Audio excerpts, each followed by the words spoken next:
Já. Takk fyrir ágæti fundarstjóri og fundargestir.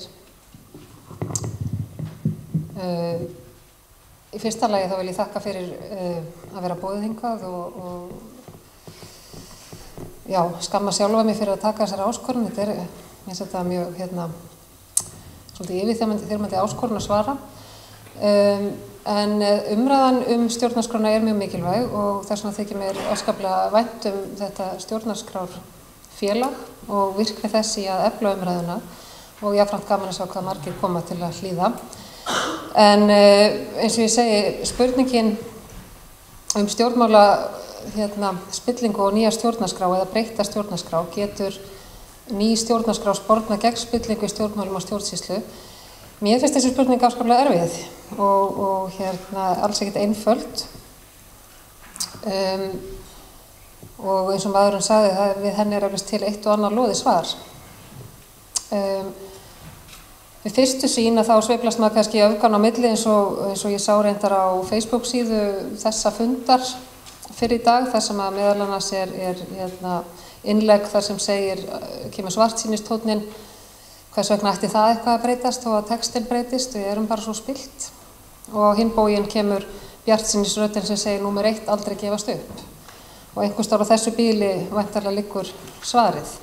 En ég laðist í lestur og snýrist í marga hringi og ætla núna að lýsa þeirri lendingu sem ég náði og setja fram annars vegar í löngumáli innan þeirra marka sem mér hér gefið og hins vegar í stuttu. En sem sagt langa svarið í fyrsta lagi mín svona persónulega almenna skoðun. Fundarstjóri vissulega tengdi mig við mín samtök en ég hef líka persónulegan áhuga á að lesa og það sem allur almenningur þarf að gera, að kynna sér. Og við lesturinn með þessa spurningu í huga að þá staldraði ég við þrenns konar áhrif af breytingum.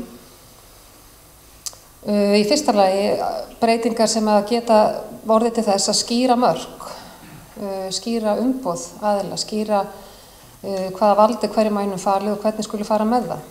Og þá eru dæmi eins og þrískipting valdsins og afmörkun þess, texti hlutverk Alþingis, afmörkun á því hvaða mál hægt að leggja í þjóðaratkvæði og svo framvegis.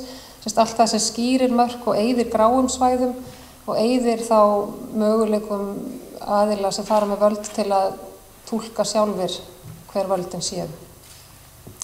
Í öðru lagi þá staldraði við þau atriði sem að mæla fyrir aðhald eða aukið aðhald og þá hægt að nefna atriði eins og upplýsingarétt og frelsi fjölmiðla, vísinda og fræða, ákvæði að þingmenn geti talist vanhæfir til að fjalla tiltekin mál, upplýsingaskylda þeirra fjárhag, styrki og hagsmunatengsl,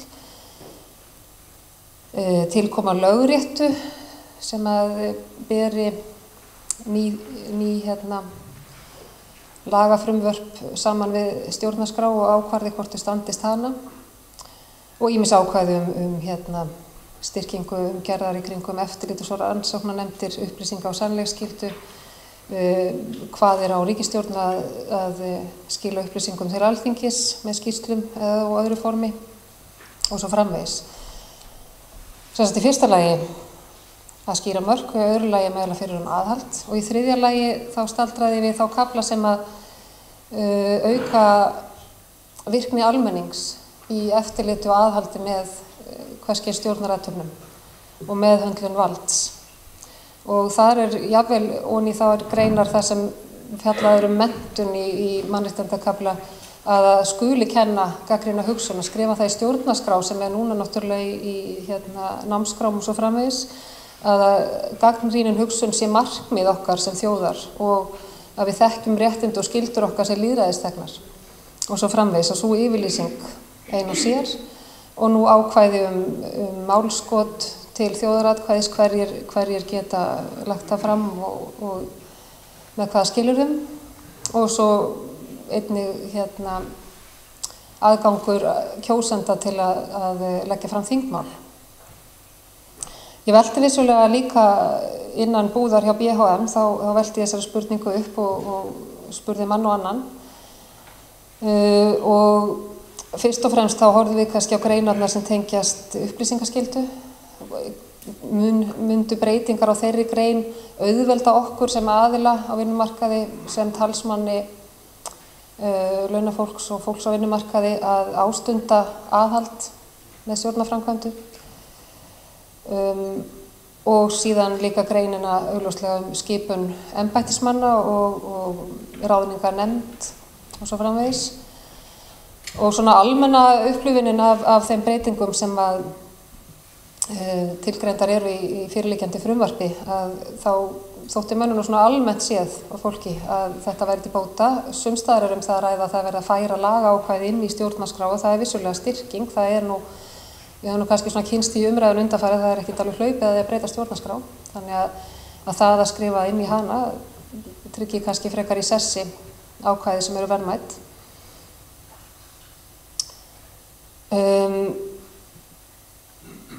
Þannig að, eins og ég segi, í langamálinu þá eru þetta svona atriði sem ég myndi tvímælalaust segja, já, ég gæti litið svo á grundvelli þessa frumvarps að þá séu þarna tillögur inni sem að myndu hjálpa okkur að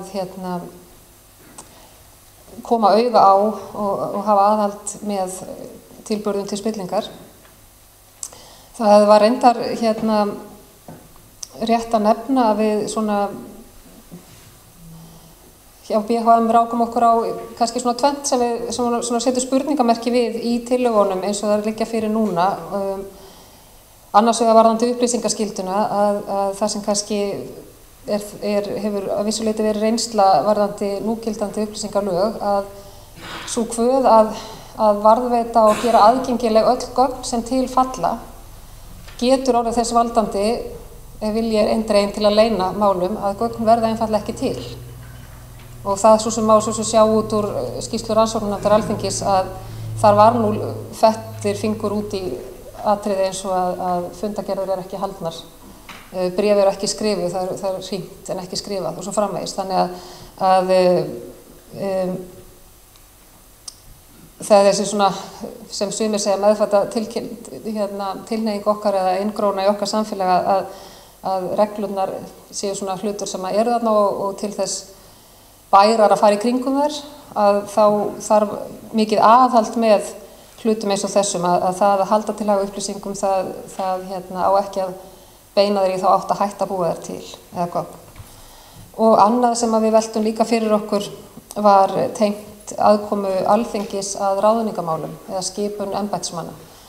Hvort það mögulega að þá gæti þar komið upp jafnvel fæling frá kjarki til að sækja embætti ef að nýtt ferli, það kallar allavega á mjög vandvirka meðferð þess ferlis, að ef að ráðherra ákveður að skipa aðila sem að nefnd hefur ekki metið meðal þeirra hæfustu, að þá þurfa hann til stuðning Alþingis til að styðja þá ákvörðun, að slíkt ferli fæli fólk frá að sækja störf. Þannig að þetta var svona eitt af því sem við setjum spurningamerki við. En til að enda og halda mig á tíma, að þá ætla ég að koma snögglega með stuttasvarið mitt við spurningunni sem er eiginlega í einu orði sagt vonandi. Að vonandi geta breytingar á stjórnarskrá orðið til þess að sporna við spillingu. Og mér langar bara í lokin að nefna að það sem mér hefur allavega þótt vera mjög jákvætt við umræðuna stjórnarskrá, að hún sjálf er í eðli sínu hvetjandi til að vekja okkur til meðvitundar að þarna eru reglur sem ber að virða og við jafnvel lesum hana og kynnum okkur þar og erum þannig betur fær sjálf til að stunda aðhald. Og maður sér það bara núna á internetinu að fólk er oft orðið mjög snöggt til að gera athugasemdir og senda spurningar. Þannig að annars vegar það að umræða eykur árvekni og hins vegar að þá hefur mér þótt líka áhugavert að sjá í umræðum mögulega breytingar að þá hafa ýmsir hagsmunaaðilar í þjóðfélaginu teiknað svolítið sína afstöðu. Í fljótu bragði má nefna auðlinda ákvæði að þetta dregur svolítið fram í dagsljósið hvað aðilar eru að standa vörð hvað og hvað hagsmuni. Þannig að því sögðu þá ætla ég að segja að stuttasvara mitt í spurningunni er vonandi. Takk.